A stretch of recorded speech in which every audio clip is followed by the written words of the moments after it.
벽에다 대고 얘기한다는 것이 바로 이런 순간을 말하는 거구나. 평생 겪어보지 못한 새로운 경험을 남편과의 대화를 통해 느끼실 겁니다. 안녕하세요. 닥터 전미경입니다. 저번 영상에 이어 며느리와 시어머니가 어떻게 관계를 맺어야 현명한 것일지 한번 고민해 봤습니다. 먼저 며느리와 시어머니는 직장에서 처음 만나는 신입사원과 부장님 같은 관계라고 말씀드렸잖아요. 여기서부터 시작해 봅시다. 신입사원 입장에서는 어떤 부장님을 원할까요? 당연히 일도 잘하고 인성도 좋은 사람이면 좋겠죠. 이것을 시어머니에게 적용해 봅시다. 부잣집 시댁에 좋은 인품을 가진 사람인 거죠. 일단 앞에 부잣집 시댁이라는 조건을 기각합시다. 이건 내가 부잣집 딸이 아니면 시댁에 바랄 수 없는 조건인 거죠.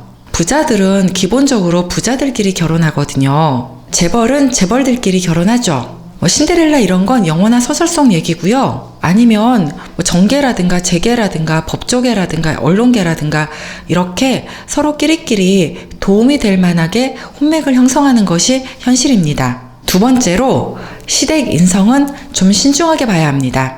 인성이 좋은 시부모님을 가진 분들은 일단 결혼 생활이 무난할 수 있는 출발선상에서 시작하는 거거든요. 한국 사회에서는요, 시댁 분위기가 결혼 생활의 행불행을 좌우하기 때문입니다.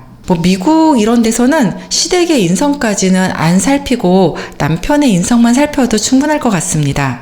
부모 자식도 서로 각자 독립적으로 사는 사회라서요. 미혼 여자들 결혼 준비 카페 이런 데 보면요, 결혼 준비하다가 시댁의 이상한 행태에 결혼을 깨는 여자들이 종종 보이는데요. 저는 굉장히 현명하다고 봅니다. 남편은 그래도 괜찮은 사람이라서 고민이다.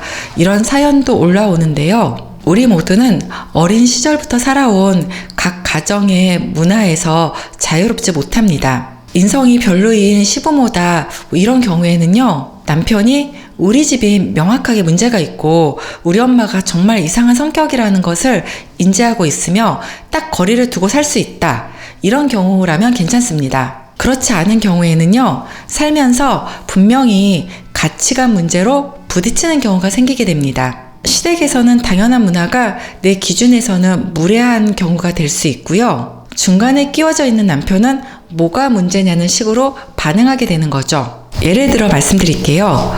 시댁에 미리 돌잔치 장소 상의를 안 한 거예요. 시어머니가 아들 며느리 불러서 무릎 꿇려서 잔소리를 한 두어 시간 한 거죠. 며느리 친정은요, 일단 성인 자식들 일에 이래라 저래라 하는 분위기가 아니었고요. 아내가 어처구니 없어서 남편에게 뭐라 한 거죠. 우리 엄마가 결국에는 우리가 선택한 돌잔치 장소 나쁘지 않으니 거기서 그냥 진행하라고 했는데 뭐가 문제냐는 식으로 남편이 반응한 거고요. 지금 내가 돌잔치 장소 얘기를 가지고 뭘 하는 것이 아니고 앞으로 우리가 살면서 모든 문제를 허락을 받고 해야 하는 거냐고, 돌잔치 장소를 미리 상의를 안 했다고 아들 며느리를 불러서 2시간을 무릎 꿇려서 야단칠 일이냐고, 너는 지나간 일 가지고 참으로 뒤끝도 길다. 우리 엄마가 결국에 돌잔치는 거기서 하라고 허락했고 그날 저녁에 꽃등심도 사줬잖아. 이러는 경우죠. 벽에다 대고 얘기한다는 것이 바로 이런 순간을 말하는 거구나. 평생 겪어보지 못한 새로운 경험을 남편과의 대화를 통해 느끼실 겁니다. 바람직한 며느리와 시어머니 관계는요, 저는 이리 제안하고 싶습니다. 내가 회사에 입사해서 한 15년 동안 다닌 거예요. 그 기간 동안에 나는 과장으로 승진을 했고요. 김 부장님은 김 이사님으로 승진을 한 거죠. 그러다가 김 이사님께서 드디어 정년퇴직을 한 상황인 거죠. 앞으로 내가 김 이사님과 때때로 안부 인사를 여쭈면서 연을 이어갈까 말까 한 거는 전적으로 김 이사님과 내가 만든 과거의 회사 생활이 어떠했냐에 따라 달라진다는 거죠. 김 이사님이 이기적이고 또라이 같은 상사였다. 연락 당연히 안 하죠. 정년 퇴직하는 그 순간에 바로 전화 수신 차단 들어가는 거죠. 반대로 배울 점이 많은 상사여서 내가 일도 많이 배웠고 과거에 어렵고 힘들 때 나를 힘껏 도와준 적도 있었던 좋은 상사였단 말이에요. 인연이 계속 이어지겠죠. 여기서 제가 제안하는 컨셉은요, 계급장 떼고 시어머니와 며느리 관계가 유지될 수 있냐는 거죠. 저는 이 컨셉 상당히 좋아합니다. 계급장을 뗀다는 건 인간과 인간이 진정으로 만난다는 컨셉이죠. 이게 너와 내가 마음으로 소통하는 관계라는 거죠. 외래에 오신 40대 여자분이 계셨어요. 이번 명절에 뭐 하시냐 이리 여쭤보니 어른들 찾아뵙느라 바쁘다. 시댁에 갔다가 친정에 갔다가 다시 시댁에 또 가야 된다. 이리 말씀하시는 거예요. 저는 시부모님께서 이혼을 한 집이구나. 그래서 시아버지와 시어머니를 각각 따로 찾아뵈어야 하는구나.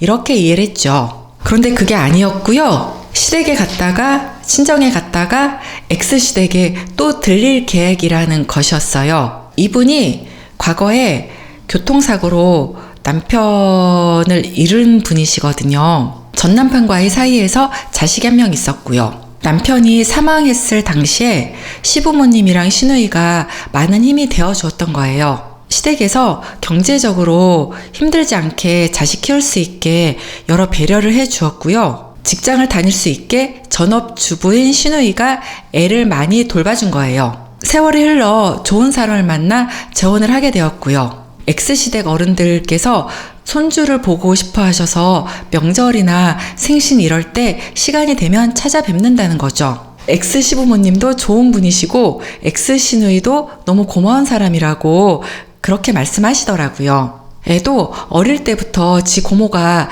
자식처럼 끼고 돌봐주어서 고모를 너무 좋아한다는 거죠. 이런 게 계급장을 뗀 진정한 인간관계죠. 나도 자식을 사고로 잃어서 마음이 아프고 힘들지만 혼자 사는 며느리가 궁핍하게 살지 않도록 배려해 주었고요. 시누이도 내 조카가 아빠 없이 크게 된 것이 안쓰러워 기꺼이 조카를 내 자식처럼 돌봐준 거죠. 이런 배려가 며느리 입장에서는 고마웠던 거고요. 자, 이제 우리 모두 가슴에 손을 얹고 생각해 봅시다.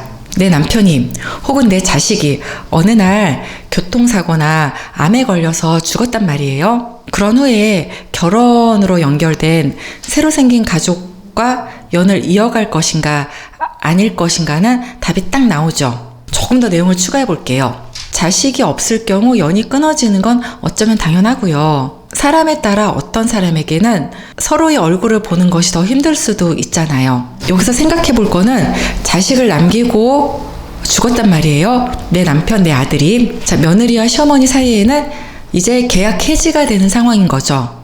이럴 경우 과연 내 며느리는 가끔씩 나를 찾아와 손주 얼굴을 보여주며 연을 이어갈 것 같다. 나는 남편이 죽고 없더라도 우리 어머니를 찾아뵙고 손주 커가는 모습을 보여드릴 거다. 남편이 살아있는 동안 시댁이 상식적이고 합리적인 시댁이었다면 그러겠죠. 그런데 제가 이 질문을 외래에 찾아오는 며느리들 몇 분께 물어본 적이 있습니다. 많은 분들이요, 남편이 죽고 없으면 시댁과는 바로 연을 끊겠다는 분들이 대부분이었습니다. 남편이 죽고 없는데 내가 왜 굳이 싫은 사람과 연을 이어가야 하냐고 이리 말씀하시더라고요. 이런 분들은 며느리와 시어머니가 인간적으로 하나도 연결이 안 된 가짜 관계인 거죠. 정말 공적인 관계였던 거죠. 우리가 직장 생활을 하면서 공적으로 만나는 사람이라 할지라도 시간이 지나면 공과 사가 섞이잖아요. 그러다가 어느 한 명이 회사를 그만둔단 말이에요. 그런 후에도 서로 연락하는 사이가 되었단 말이에요. 이제부터는 순수하게 사적인 관계가 되는 거죠. 진정하게 너와 나의 만남이 시작된다는 거죠.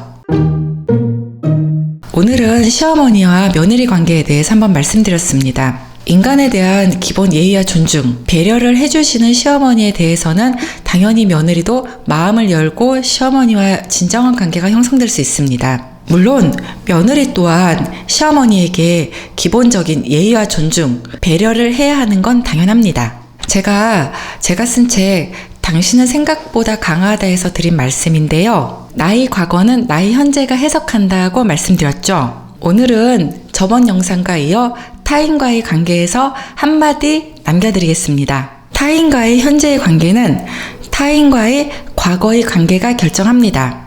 지금은 자식이 다 커서 시누이의 도움이 필요 없고요. 시어머니와 연결고리가 될 남편도 없는 상황이잖아요. 이런 상황에서도 시댁 어른들을 찾아뵙고 있는 건 시부모님이 과거에 내가 어렵고 힘들 때 베풀어 주신 은혜를 내가 기억하고 있기 때문인 거죠. 우리는 처음에 누군가와 관계를 맺을 때 조심스럽게 다가가야 합니다. 상대가 어떤 사람인지도 살펴야 하고요. 내가 혹시 실수하지 않았나 되돌아보기도 해야 한다는 거죠. 그런 연휴에 서서히 시간도 쌓이고 역사도 쌓여서 서로가 달고 있는 계급장을 벗었을 때 만들어진 관계가 진정한 인간관계인 거죠. 이러한 인간관계만이 서로 간의 삶을 풍요롭게 해줄 수 있습니다.